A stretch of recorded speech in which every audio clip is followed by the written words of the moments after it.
When billionaire architect Oliver Bennett saw the blood on the white sheets that morning, something shifted in his carefully controlled world. The woman sleeping beside him wasn't just another conquest. She had given him something he'd never received before, her complete trust. In that vulnerable moment, surrounded by the silence of his Manhattan penthouse, Oliver realized he was falling in love with someone who could either save him from his loneliness or destroy everything he'd built to protect his heart. But what happened next would change both their lives forever. If this story has already gotten you curious, hit that like button, subscribe to the channel, and let me know in the comments. Where are you listening to this story from? Your support is what keeps these touching stories alive. Oliver Bennett adjusted the cuff of his Italian shirt while gazing at Manhattan through the panoramic windows of his Upper East Side penthouse. At 35, he had achieved everything a man could desire: a billion-dollar fortune, a company that shaped the city's skyline, and an apartment that looked more like a modern art masterpiece. But that Tuesday morning, as his coffee grew cold on the Carrara marble table, Oliver felt the familiar weight of emptiness. "Mr. Bennett?" Margaret's voice, his personal assistant for 10 years, echoed through the intercom. "The meeting with the Japanese investors has been confirmed for 2 o'clock. "Right," he replied, without taking his eyes off the city that stretched below like a giant chessboard. Every building, every light, every movement of people on the sidewalks, it all seemed distant, as if he were just an observer of a life he couldn't touch. Oliver walked to his home office, where the walls were lined with Harvard diplomas, architecture awards, and photographs of his most iconic projects. Bennett Developments had its headquarters on Fifth Avenue, but he preferred working from home whenever possible. Fewer people, less empty conversation, less pretending. His routine was as precise as a Swiss watch. Wake up at 5:30, exercise in the private gym, shower, coffee alone while reviewing reports, strategic meetings, business lunches where he smiled at the right moments and signed contracts that moved millions. In the evenings, social dinners or corporate events where he played the role of the successful, charming CEO. "You need a personal life, Oliver," Ryan Carter, his only true friend since college, had said the week before during a rare meeting for whiskey. "When was the last time you really connected with someone?" Oliver had laughed, a sound without humor. "Connection is a luxury for people who have time to waste. I build empires." But the truth was darker. Oliver had learned early that emotions were dangerous traps. Raised by parents who saw affection as a sign of weakness, he grew up believing that vulnerability was synonymous with failure. When he was 15, his father, also a cold and calculating businessman, had said, "Feelings are for the weak, Oliver. Strong men build, they don't cry." That philosophy had taken him to the top, but it had also isolated him in a crystal tower where the echo of his own voice was his only constant companion. The phone rang, interrupting his thoughts. It was Ryan again. "Oliver, I have a favor to ask," Ryan said, and there was something different in his voice, lighter. "I'm organizing a gala at my Soho penthouse on Friday. It's to raise funds for that educational project I told you about. I need you to show up." "You know I hate these things," Oliver murmured, flipping through the contracts on his desk. "That's exactly why you need to go. When was the last time you did something without an ROI spreadsheet involved?" Oliver hesitated. Ryan was the only person in the world who could challenge him without consequences, maybe because he knew his history, knew about the invisible scars he carried. "1 hour, Oliver conceded. "I'll show up, greet some investors, and leave." "Perfect. And Oliver?" Ryan paused. "Go without expectations. Sometimes the best things happen when we least expect them." On Friday, Oliver dressed in his black Tom Ford tuxedo, adjusted his bow tie, and looked one last time in the mirror. The man staring back at him was flawless on the outside, but there was something in those brown eyes that betrayed a hunger that not even billions of dollars could satisfy. As the private elevator silently descended to the garage where his driver waited with the Bentley, Oliver had no idea that this night would divide his life into 2 parts.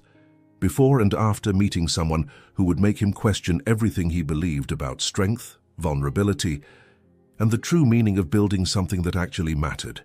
The city blinked its lights outside the car window, and for the first time in years, Oliver felt a strange anticipation in his chest, as if something was about to change, even though he didn't know what. Ryan Carter's Soho penthouse pulsed with smooth jazz and elegant conversations when Oliver arrived at 8 in the evening. The space was filled with New York's elite, businessmen, artists, philanthropists, and some discreet celebrities. Crystal chandeliers cast golden light over people mingling with champagne glasses, while uniformed waiters offered refined canapes. "You arrived at the perfect time," Ryan approached with a genuine smile, wearing a navy blue tuxedo that contrasted with his laid-back personality. "We just raised $500,000 for the project." Oliver nodded, accepting a glass of Dom Perignon from a passing waiter. "Congratulations. How many investors do you want me to meet before I leave?" "None," Ryan replied, surprising him. "Tonight is about people, not business. Try to relax." While Ryan went to greet other guests, Oliver positioned himself strategically near the panoramic window where he could observe both the party and have a clear escape route. It was his standard operating mode, being present without truly engaging. That's when she appeared. A young brunette, about 25 years old, emerged from the kitchen carrying a silver tray with delicate petit fours. She wore the standard waitstaff uniform, white shirt, black skirt and apron, but there was something about her posture that immediately caught Oliver's attention. Unlike the other staff who moved with professional haste, she walked with a natural grace, almost dancing. Her brown hair was pulled back in a simple bun, revealing the delicate line of her neck. When she smiled at guests, her green eyes lit up with a sincerity that seemed out of place in that environment of calculated formalities. Oliver watched her discreetly as she moved around the room. He noticed how she actually listened when someone offered her a word of thanks, how her shoulders relaxed when she laughed at a genuine joke, and how she observed the paintings on the walls with the gaze of someone who understood art. "Interesting, isn't she?" Ryan's voice appeared beside him, following the direction of Oliver's gaze. "What are you talking about?"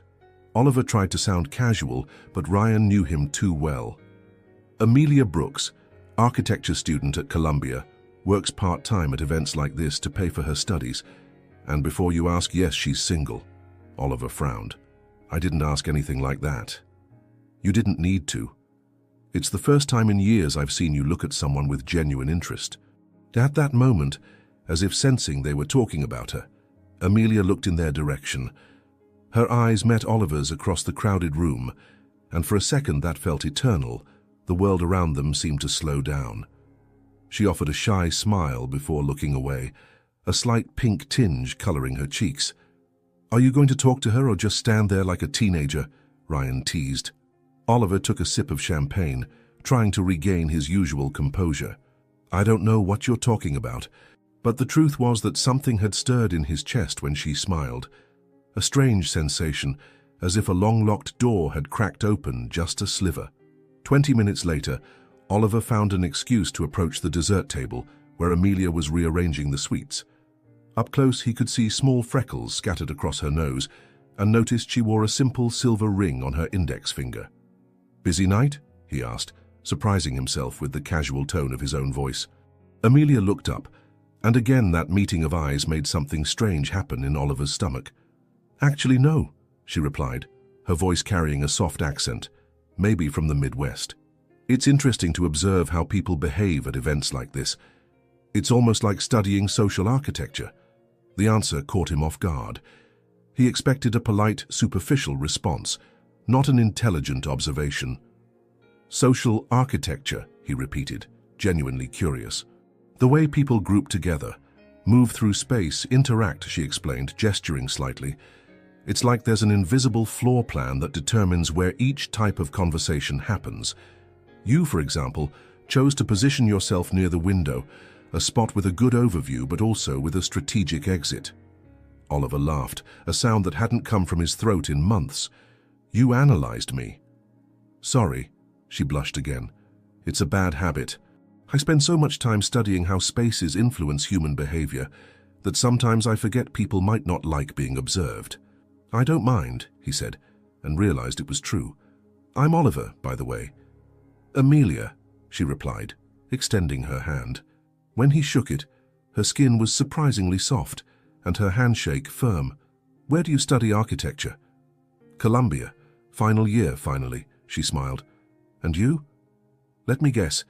Something business-related? Oliver hesitated. Revealing that he was CEO of Bennett Developments would completely change the dynamics of the conversation. For the first time in years, someone was talking to him without knowing who he was, without wanting something from him. Something like that, he replied vaguely. What do you plan to do after graduation? Amelia's eyes lit up.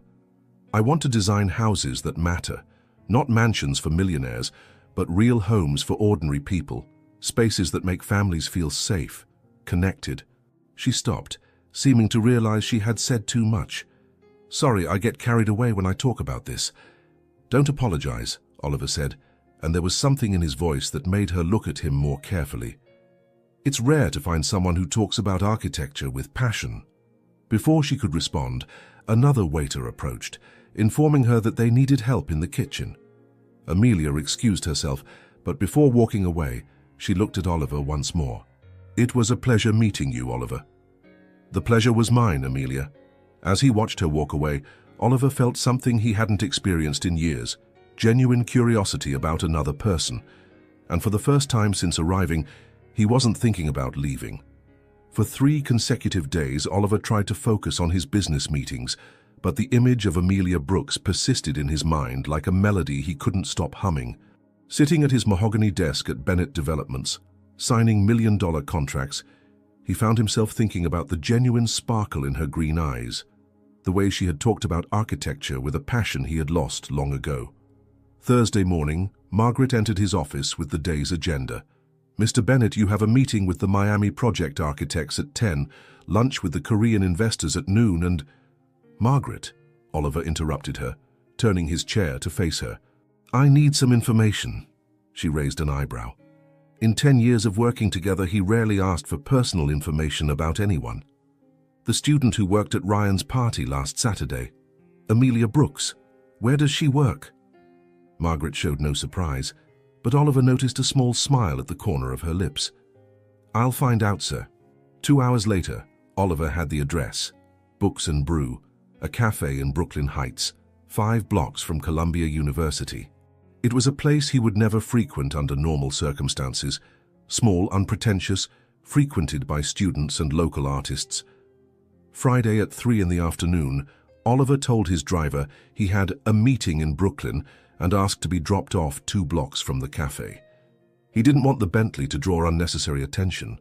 Books and Brew was exactly what he had imagined. Exposed brick walls, shelves with used books, rustic wooden tables occupied by students with laptops, and the rich aroma of freshly ground coffee permeating the air. A jazz playlist played softly, creating a welcoming atmosphere that contrasted dramatically with the corporate environments Oliver frequented. He saw her before she noticed him. Amelia was behind the counter, preparing a cappuccino with precise and graceful movements. She wore a simple lavender t-shirt and jeans, her hair loose falling over her shoulders. There was something mesmerizing about the way she worked, focused but relaxed, genuinely smiling at each customer.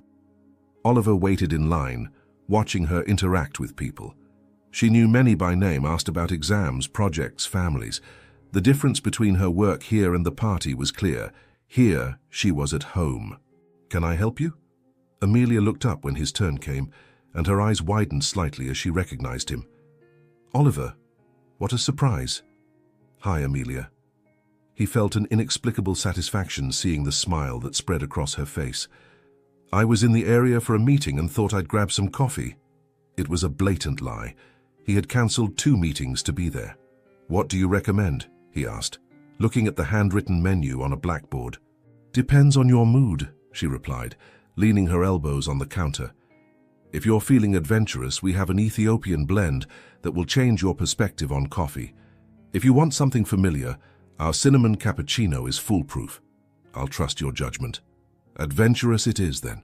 She smiled, beginning to prepare the drink. Ethiopian, no sugar. If you don't like it, I'll make you something else.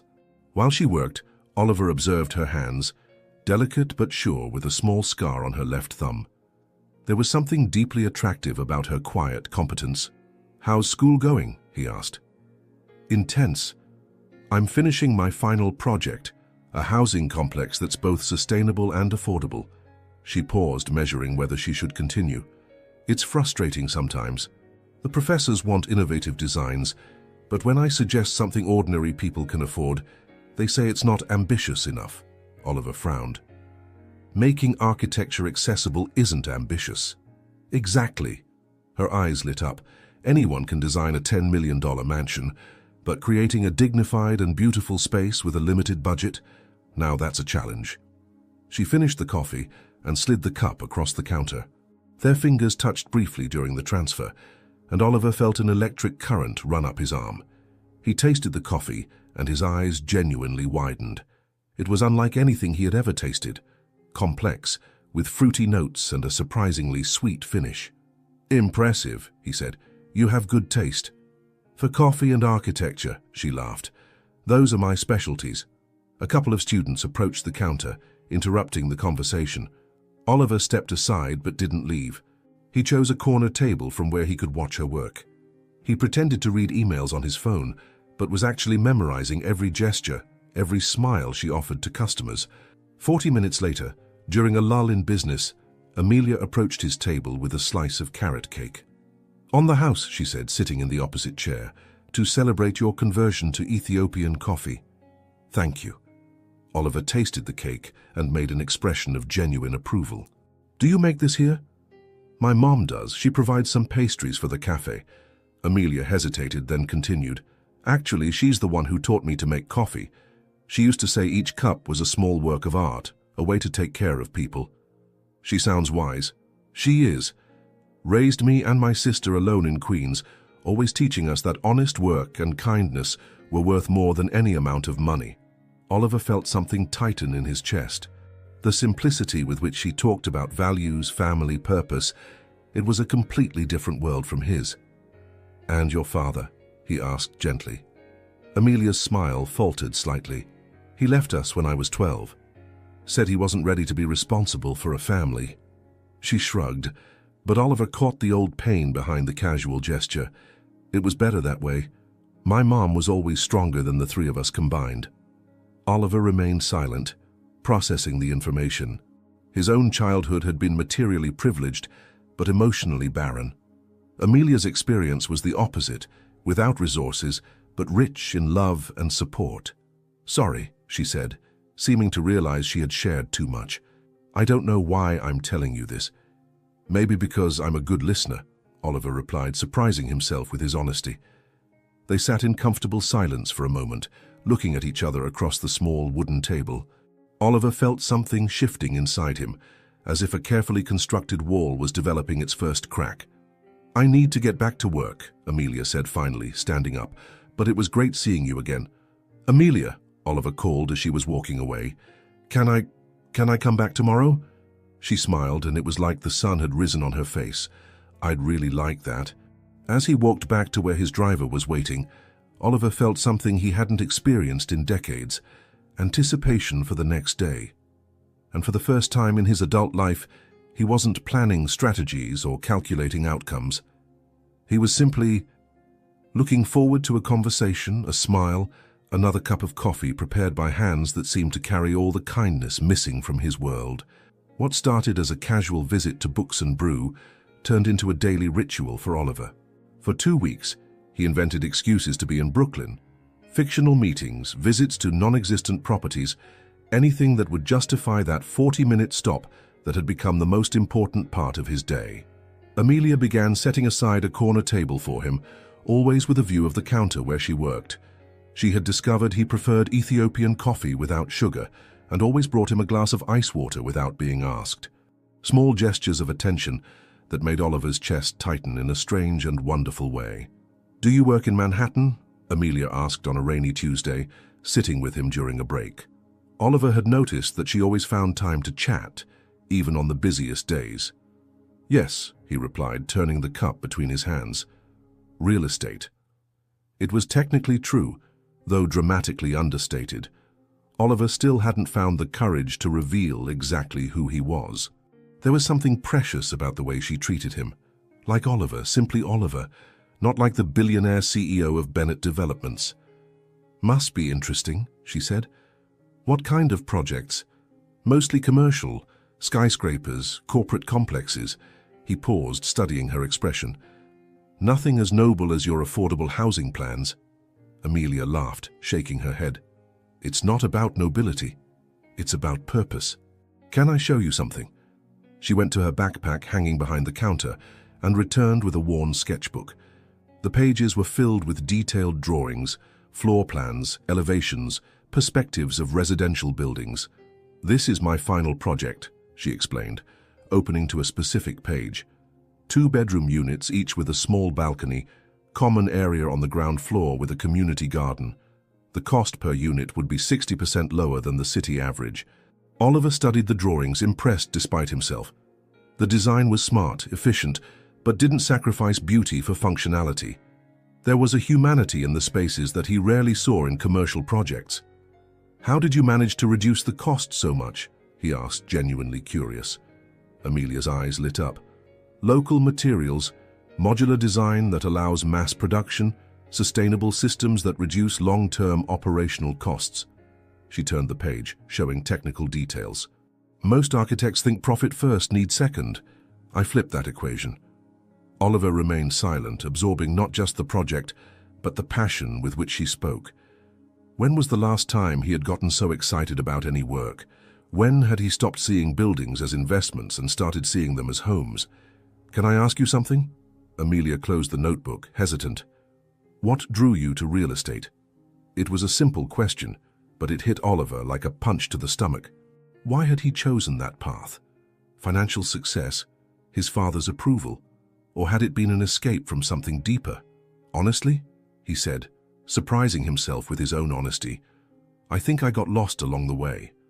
I started wanting to build things that mattered, but somewhere in the process, profit became more important than purpose. Amelia looked at him with a new expression, softer. It's never too late to find your way back. That afternoon, Oliver did something unthinkable. He cancelled his meetings and asked Amelia to show him the neighborhood. They walked through the streets of Brooklyn Heights, she pointing out architectural details he had never noticed, the intelligent use of small spaces, the way certain buildings created a sense of community, how natural light was maximized even in old buildings. See that house? She pointed to a restored brownstone. The owner kept the original facade, but modernized the interior while respecting the historical structure. That's what architecture should be, honoring the past while serving the present. Oliver observed the building with new eyes. For years he had looked at properties and seen only numbers, market value, appreciation potential, return on investment.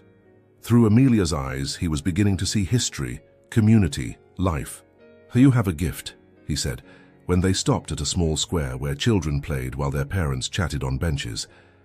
You see things as they could be, not just as they are. Everyone can do that, she replied. It's just a matter of caring enough to really look. They sat on a bench watching the activity around them.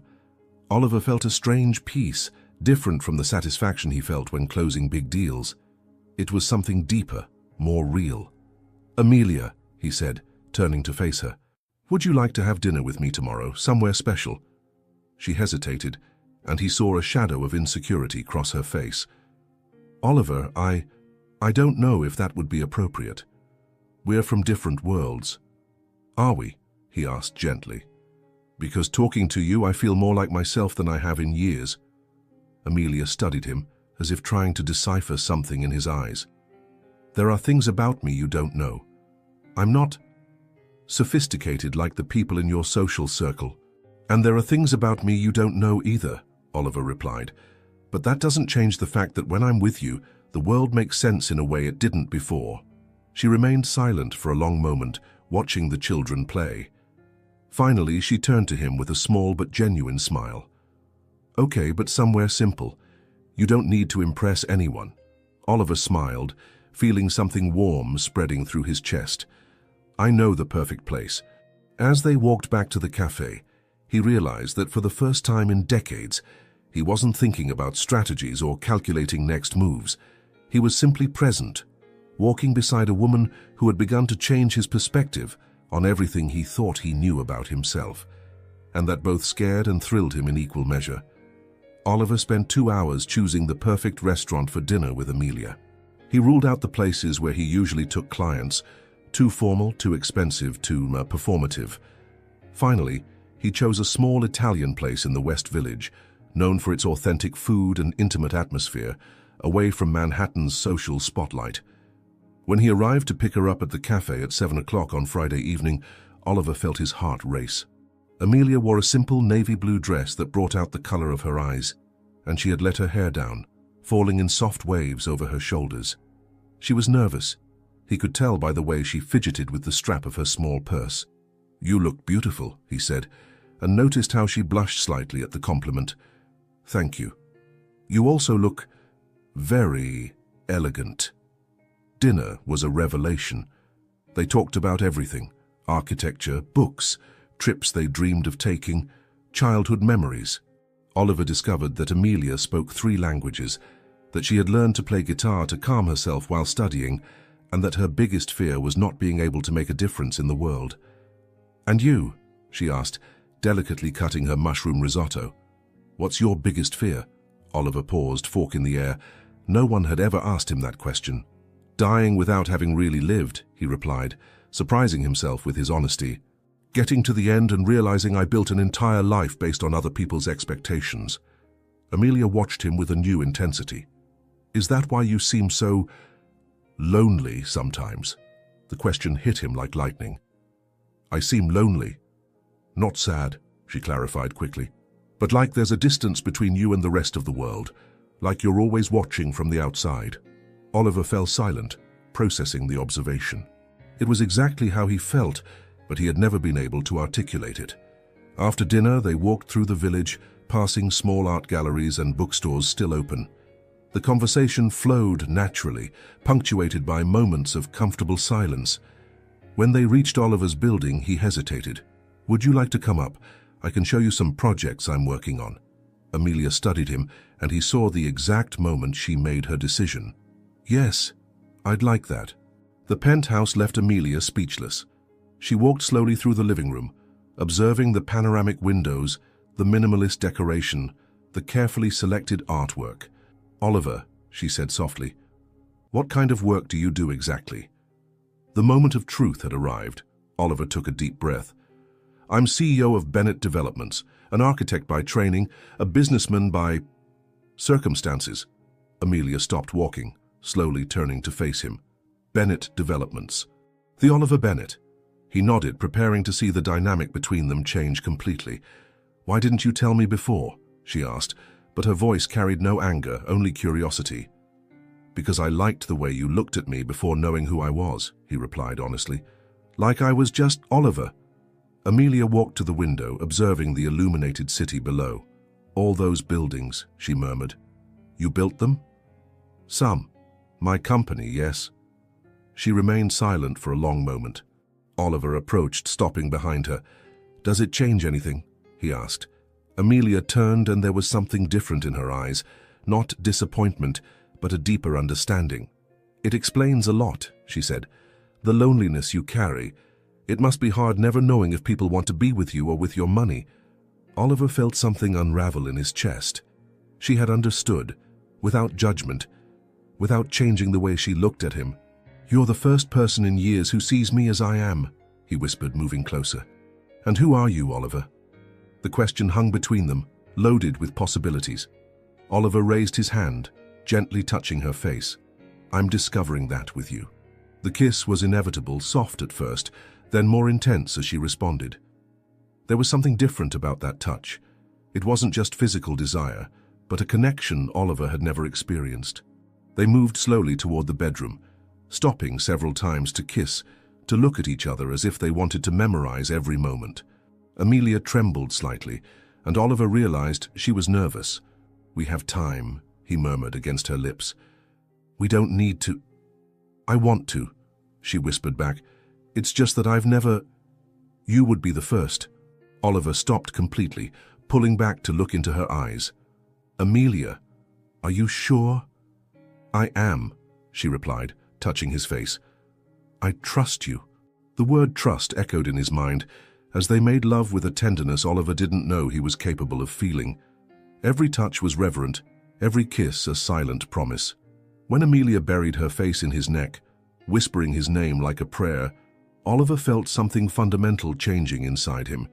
The next morning, when Oliver woke up and saw the small bloodstains on the white sheets, the reality of what had happened hit him like a wave.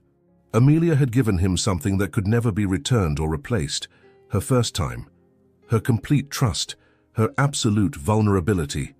He watched her sleeping beside him, hair spread across the pillow, breathing soft and steady. A powerful emotion took hold of him, something between gratitude, responsibility, and a love so intense it made his chest ache.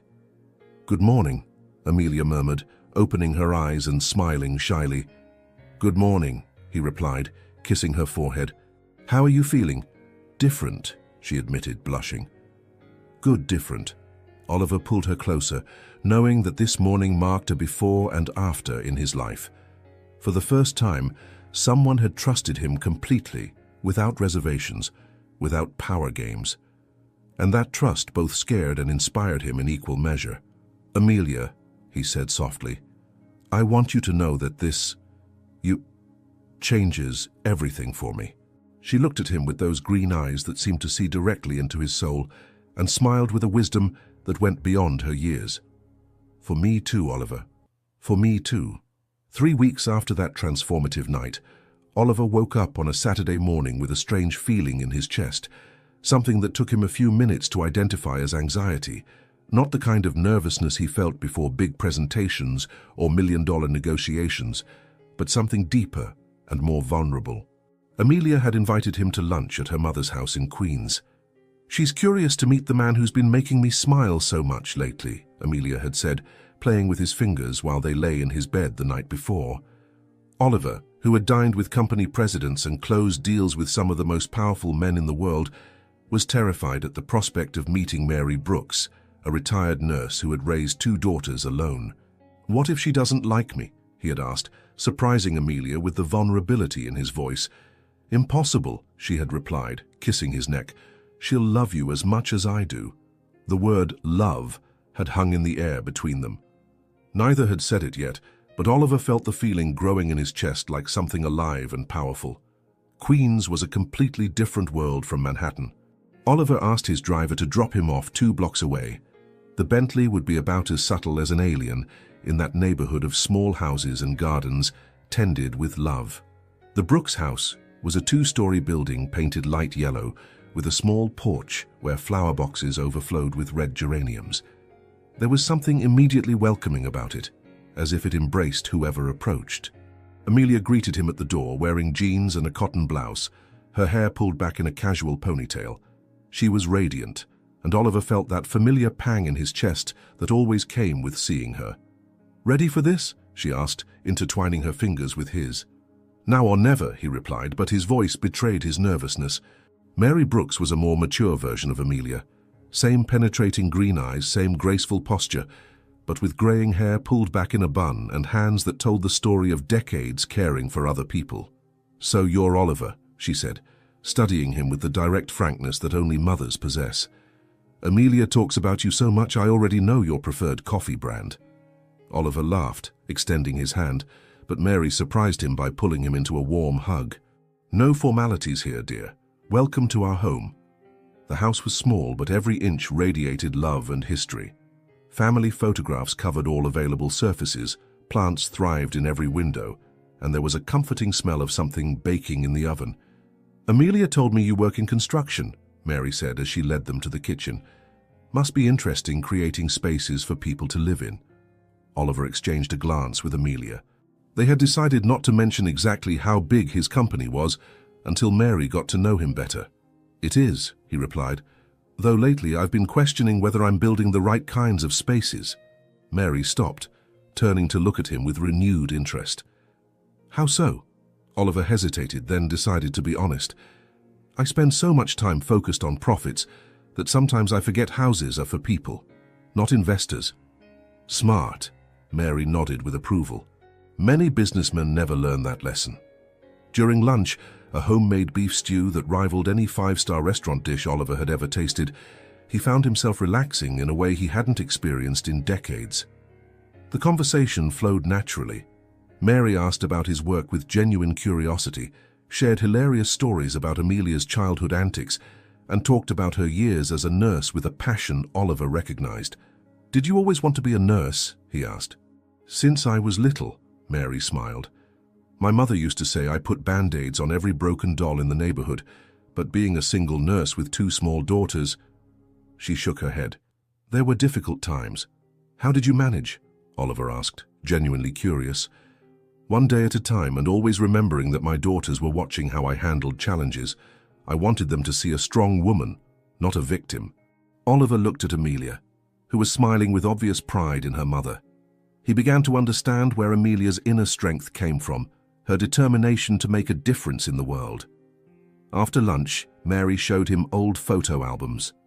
Oliver saw Amelia growing up, a smiling little girl building sandcastles, a serious teenager holding science trophies, a young adult on high school graduation day, her eyes shining with determination. "She was always special," Mary said softly, watching Oliver study a photo of 16-year-old Amelia smiling while holding an architecture project made of popsicle sticks. "Even when we didn't have much, she always dreamed big, but never forgot where she came from." "I can see that," Oliver murmured. "She loves you, you know," Mary said suddenly, making Oliver look at her in surprise. "She said that?" "She didn't need to. It's in her eyes when she talks about you. It's the same way I used to look at their father before he left us." Mary paused, studying Oliver carefully. "The difference is, you don't seem like the type of man who runs when things get difficult." Oliver felt the weight of responsibility in those words. "I'm not," he said firmly. "She means everything to me." Mary nodded, seeming satisfied with the answer. When it was time to leave, Oliver found himself reluctant to leave that small, welcoming house. There was a peace there, a sense of family and purpose that his luxurious penthouse had never possessed. "Come back any time," Mary said, hugging him again at the door. "Any man who makes my daughter smile like that is welcome here." On the way back to Manhattan, Oliver remained silent, processing the experience. Amelia watched his expression, waiting. "What are you thinking?" she finally asked. "That I understand you better now," he replied. "Your strength, your compassion, your values. It all comes from her, doesn't it?" "She's incredible," Amelia agreed. "She taught me that real wealth isn't measured in money, but in how many people you help, how many hearts you touch." Oliver stopped walking, turning to face her. "I love you, Amelia." The words came out before he could censor them, but the moment he said them, he knew they were completely true. Amelia's eyes filled with tears. "I love you too, Oliver. So much it sometimes hurts." They kissed right there on the sidewalk, 2 different worlds that had found a way to become one.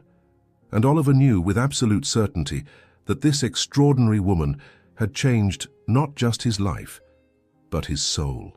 The Monday after lunch at Mary's house, Oliver sat at his mahogany desk at Bennett Developments, observing the Miami project model that dominated half of his office. 40 floors of absolute luxury, apartments that cost more than most people earned in a lifetime, a tower of crystal and steel that would be more a monument to excess than a home. For the first time in his career, the sight made him sick. "Margaret," he said through the intercom, "cancel the Miami presentation meeting for this afternoon and schedule an emergency meeting with the entire board for Thursday at 9 a.m. "Any problem, Mr. Bennett?" Margaret asked, surprised. Oliver never cancelled meetings with investors. "Not a problem, a change of perspective." For 3 days, Oliver worked on something he hadn't done in years, a project with purpose.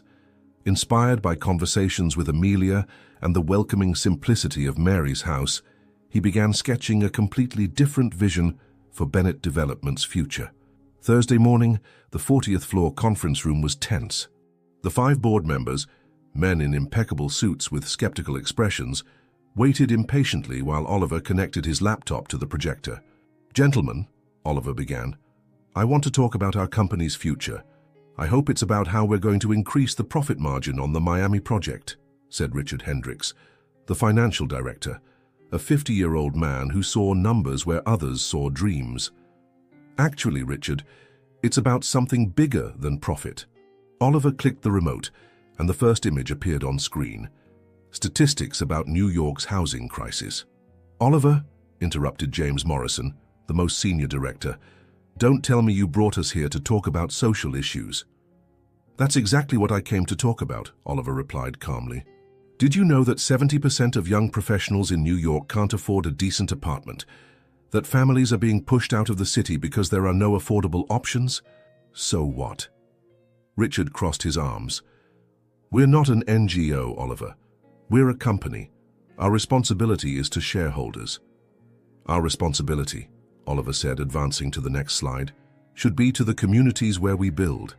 I'm proposing that Bennett Developments dedicate 40% of our resources to affordable housing projects. The silence in the room was absolute. The 5 men stared at him as if he had announced he intended to donate the company to charity. 40%? James stood up. Oliver, have you lost your mind? That would destroy our profit margin. It wouldn't destroy it. It would reduce it, Oliver corrected. We'd still have substantial profits from the remaining 60%. And we'd gain something money can't buy: purpose. Purpose doesn't pay dividends, Richard retorted. Investors will abandon us. Some will, Oliver admitted. Others, those who understand the long-term vision, will join us. There's a growing market for socially responsible investments. Thomas Whitman, the marketing director, leaned forward. Oliver, where is this coming from? You've always been the most pragmatic among us. What changed? Oliver hesitated. How could he explain that an architecture student with a dream of building dignified homes for ordinary people had shown him that success without purpose was just an empty exercise in accumulation? I met someone who made me question whether we're building legacies or just monuments to our own ego, he finally said. Ah, Richard laughed bitterly. A woman. Should have guessed. Anger rose up Oliver's spine. This has nothing to do with... Of course it does, James interrupted. Oliver, we've all been through this. A beautiful woman whispers some romantic ideas about changing the world, and suddenly we want to save humanity. But it passes. You're underestimating both me and the situation, Oliver said, his voice becoming dangerously low. This is a business decision based on research and market analysis. Then show us the numbers, Richard challenged.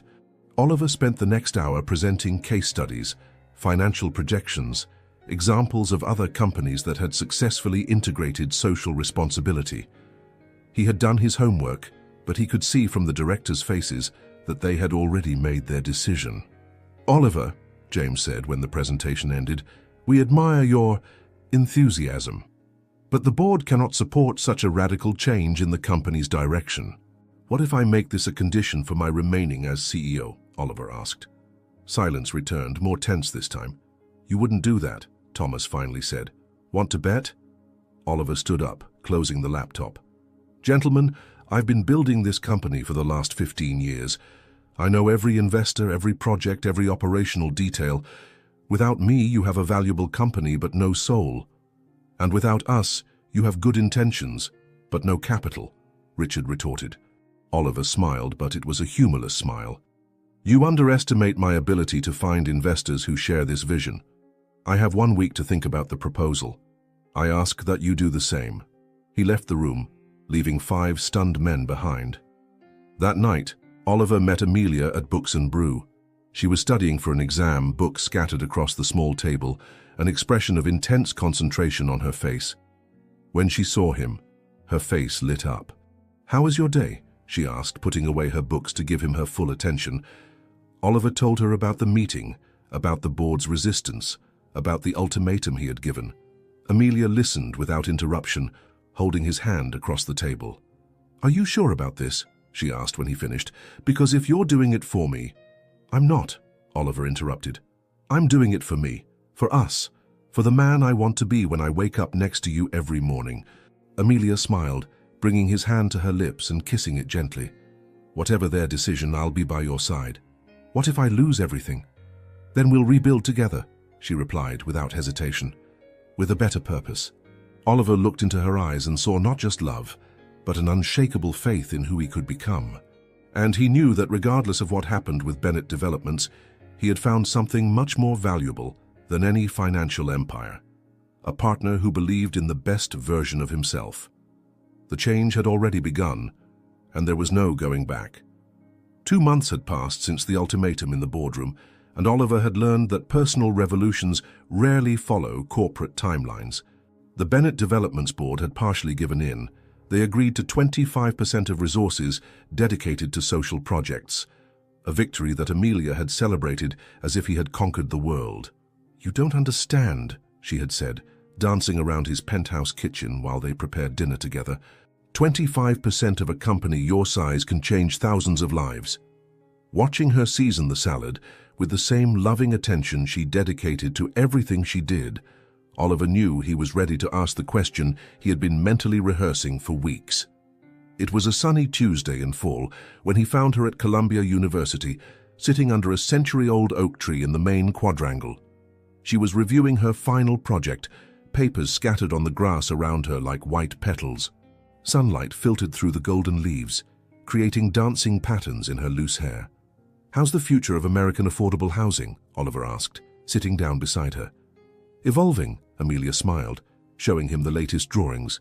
"Professor Martinez suggested some modifications to the ventilation system that will reduce operational costs even further." Oliver studied the sketches, impressed as always by her quiet genius.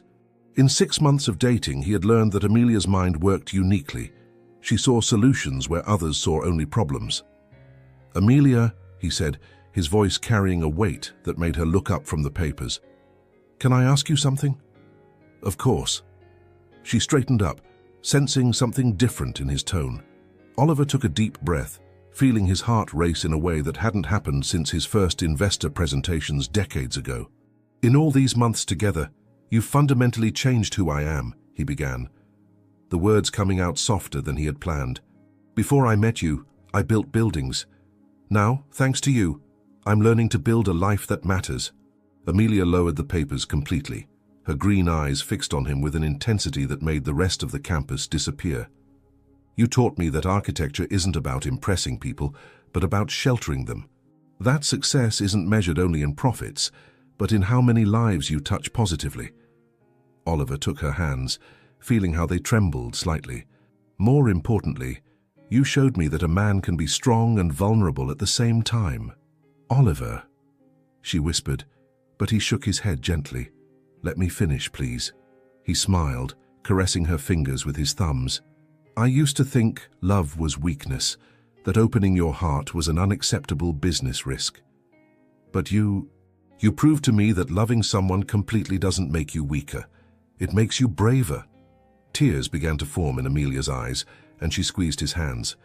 "When I wake up in the morning and see you sleeping next to me, I finally understand what it means to have a home. It's not about Italian marble or panoramic views. It's about waking up every day next to the person who makes you want to be the best version of yourself." Oliver moved, kneeling on the grass while still holding her hands. Around them, some students began to notice, but he only had eyes for Amelia. "You believe I can be the man you see when you look at me. You believe I can use my success for something greater than personal ego. And I want to spend the rest of my life proving that faith wasn't misplaced." He released one of her hands to reach for the small blue velvet box that had been burning a hole in his pocket for 2 weeks. "Amelia Brooks," his voice wavered slightly, heavy with raw emotion, "will you marry me?" The silence that followed lasted only a few seconds, but to Oliver it felt like an eternity. Amelia's face went through a sequence of expressions: surprise, joy, a shadow of doubt, then a calm determination he had learned to recognize as her response to important decisions. "Oliver," she said softly, tears flowing freely down her face, "6 months ago you were just a mysterious customer who drank Ethiopian coffee and left tips that were too generous." She paused, smiling through her tears. "Now you're the man who makes me want to build not just houses for other people, but a home for both of us. The man who taught me that sometimes the best foundations are built on mutual trust and shared dreams." Oliver waited, barely able to breathe. "Yes," she whispered, then louder, "Yes, I want to marry you." The ring, an elegant but not extravagant solitaire, chosen for its simple beauty rather than ostentation, slipped perfectly onto her finger. Oliver had spent weeks searching for something that reflected who she was, genuine, timeless, radiant without needing to draw attention. They kissed right there, under the oak tree, while golden leaves fell around them like natural confetti. Nearby students began to applaud, but Oliver and Amelia were lost in their own world. When they finally separated, Oliver rested his forehead against hers. "I love you so much that sometimes I don't know what to do with all this feeling," he confessed.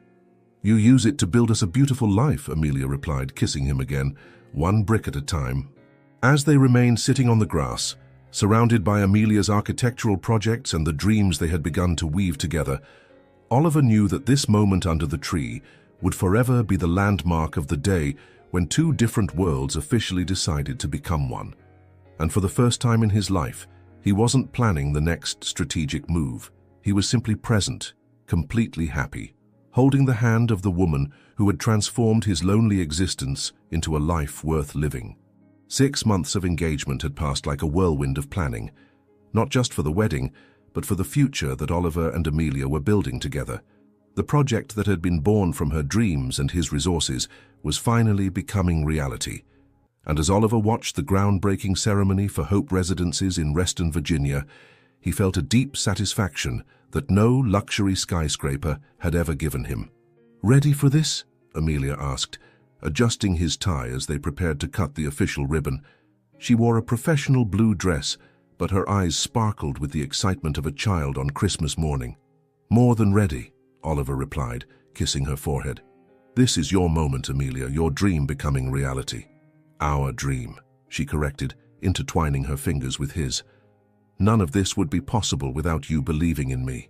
Hope Residences was everything Amelia had envisioned and more. 48 two-bedroom units, each with its small balcony, distributed across 3-story buildings that curved around a central community garden. The constructions were made with recycled bricks and reforestation wood, with solar panels discreetly integrated into the roofs. Each apartment had cost 40% less than the regional average, without sacrificing beauty or functionality. "Ms. Soon-to-be Bennett," said David Chen, the Washington Post journalist covering the inauguration. "How does it feel to see your academic project become reality?" Amelia smiled, but Oliver noticed how she straightened up, assuming the confident posture she had developed in recent months when dealing with press and investors. "It's surreal," she replied, "but more important than my feelings is knowing that 48 families will have dignified and affordable homes.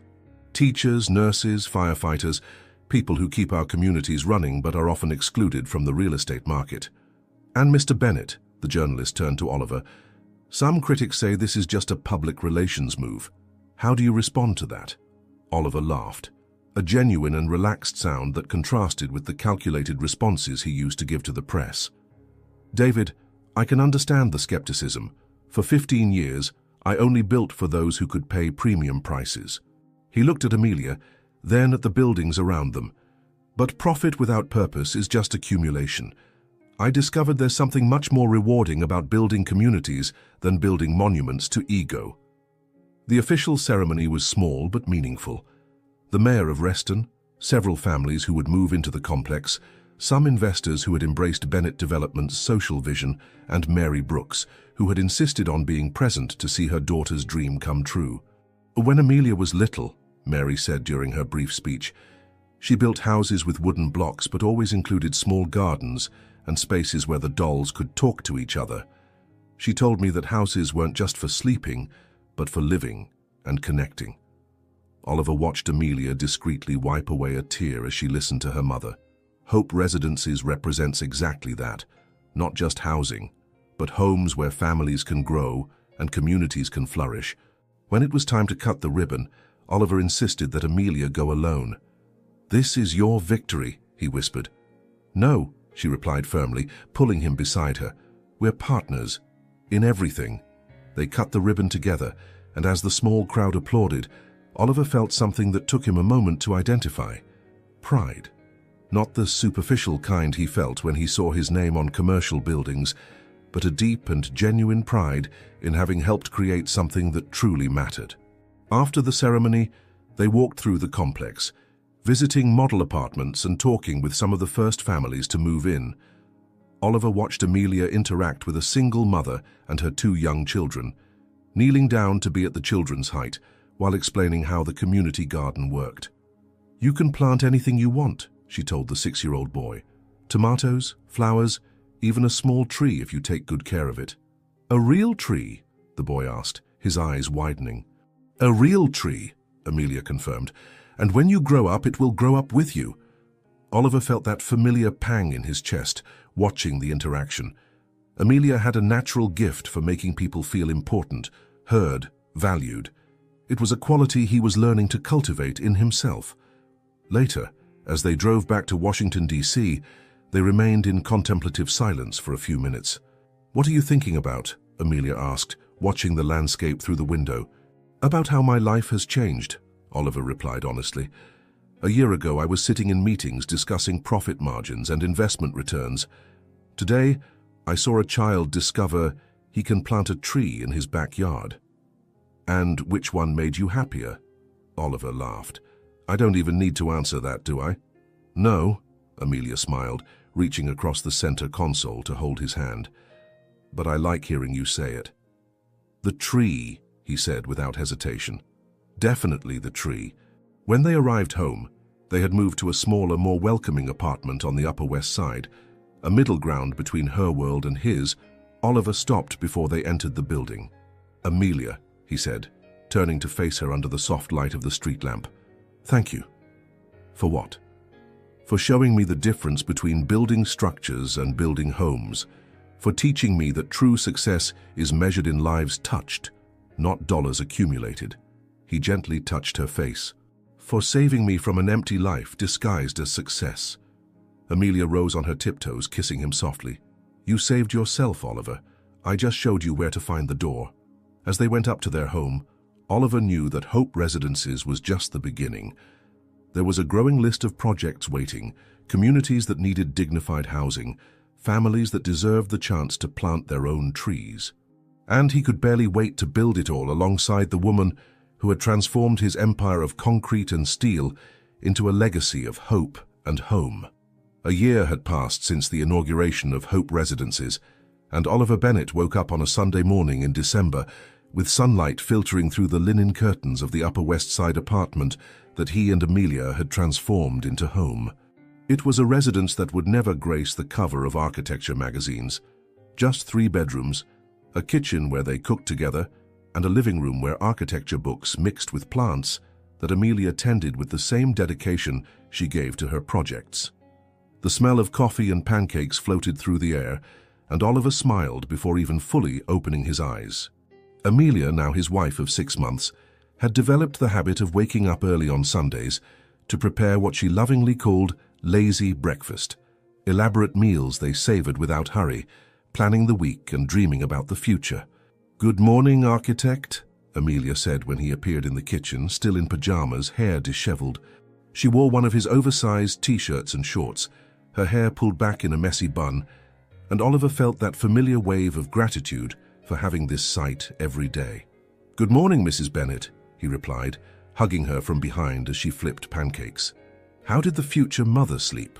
Amelia turned in his arms, smiling with that special glow she had acquired since discovering her pregnancy 3 weeks earlier. Their hands met over her still flat belly, where their newest and most precious joint creation was growing. "I dreamed we were building a tree house," she said, kissing him softly. "And our baby was helping us, even though it was too small to hold a hammer." Oliver laughed, imagining the scene. "I hope our son or daughter inherits your talent for architecture and not my tendency to overwork." "They'll inherit the best of both," Amelia assured, turning back to the pancakes. "Your determination and my modesty." "Your passion for creating spaces that matter," Oliver corrected, stealing a piece of strawberry from the bowl next to the stove. "Your ability to see potential where others see only problems." They had breakfast on the small balcony that overlooked an inner courtyard where other families in the building also grew plants and where children played under the loving supervision of their parents. It was the kind of organic community that Amelia had always dreamed of creating, but on an intimate and personal scale. "Oliver," Amelia said, playing with her wedding ring, a simple gold band he had chosen to match the elegant simplicity of her engagement ring, "can I tell you something?" "Always," he replied, reaching across the small table to hold her hand. "Sometimes I still can't believe all this is real." She gestured around, but Oliver understood she was referring to much more than the apartment. The company embracing social projects, our buildings changing real families' lives, the two of us building something together. "And now a baby," Oliver added softly. "And now a baby," she repeated, smiling. "It's like we built an entire life brick by brick without even realizing it." Oliver remained silent for a moment, watching the morning light gild the face of the woman who had changed everything for him. In recent months, they had expanded housing projects to 3 states, created a scholarship program for low-income architecture students, and established a foundation that offered microcredit for families to buy their first homes. But none of that compared to the quiet satisfaction of waking up every day next to Amelia, of seeing her face light up when she talked about a new project, of knowing they were building not just developments, but a legacy of hope. "Amelia," he said, standing up and extending his hand to her. "Come with me. I want to show you something." She followed him to the office they shared, an adaptation of the 3rd bedroom where their work desks sat side by side, plants hung from the windows, and the walls were covered with photos of the projects they had completed together. Oliver opened a drawer and pulled out a folder that Amelia hadn't seen before. "I've been working on this for the past few weeks," he explained, opening the folder to reveal detailed house plans. "It's a special project." Amelia studied the drawings, and Oliver watched her eyes widen as she processed the details. It was a 2-story house, not large, but perfectly designed. 3 bedrooms, 2 bathrooms, a spacious kitchen that opened to a welcoming living room. Large windows, a front porch, and in the back a large garden with space for a big tree. "Oliver," she whispered, "it's perfect. What project is it for?" "For us," he said softly. "For our family." Amelia looked at him, then back at the drawings. "You designed a house for us?" "I designed a home for us," he corrected, "on a lot 40 minutes from the city, in a small community where our child can grow up with space to play, where you can have the garden you always wanted, where we can raise a family away from the chaos of the city." Tears began running down Amelia's face. "But our life is here, the company, the projects. They'll continue to exist," Oliver assured her. "But our home, our family, that's more important than any building I've ever constructed." He gently touched her belly. "I want our child to grow up in a house made with love, not just bought with money." Amelia threw herself into his arms, crying and laughing at the same time. "When did you become this incredible person who puts family before business?" "When an architecture student taught me that the best projects are those that shelter hearts, not just bodies," he replied, holding her tight. They stayed embraced in the quiet office, surrounded by the fruits of their professional partnership, but celebrating something much deeper: the family they were creating, the love they had built brick by brick, the life they had architected together. "Oliver," Amelia whispered against his chest, "do you know what this means?" "What?" "That we're finally going to have our own tree to plant." Oliver laughed, that rich and genuine sound that had only emerged after Amelia entered his life. He kissed the top of her head, breathing in the soft perfume of her hair, and knew with absolute certainty that he had found something no amount of money could buy: a true home. It wasn't made of marble or crystal, didn't have a panoramic view of Manhattan or luxury finishes. It was made of morning conversations over coffee, of shared dreams about the future, of intertwined hands over a new life growing inside the woman who had saved not just his career, but his soul. And for the first time in his 41 years of life, Oliver Bennett was completely irrevocably at home. Sometimes, love doesn't arrive like a sweeping storm, but like a quiet morning where we wake up different. Oliver discovered that true wealth isn't measured in skyscrapers built, but in hearts touched. That strength isn't in walls erected around the soul, but in the courage to let them crumble for someone who deserves to enter. And that the greatest architectural project anyone can create isn't an empire of concrete and steel, but a home built on trust, shared dreams, and the certainty that loving someone completely makes us braver, not weaker. And perhaps deep down, this story also speaks about each one of us. If this story touched you, hit that like button, subscribe to the channel, and let us know. Where are you listening to this message from? Your support is what allows us to keep bringing you stories like this.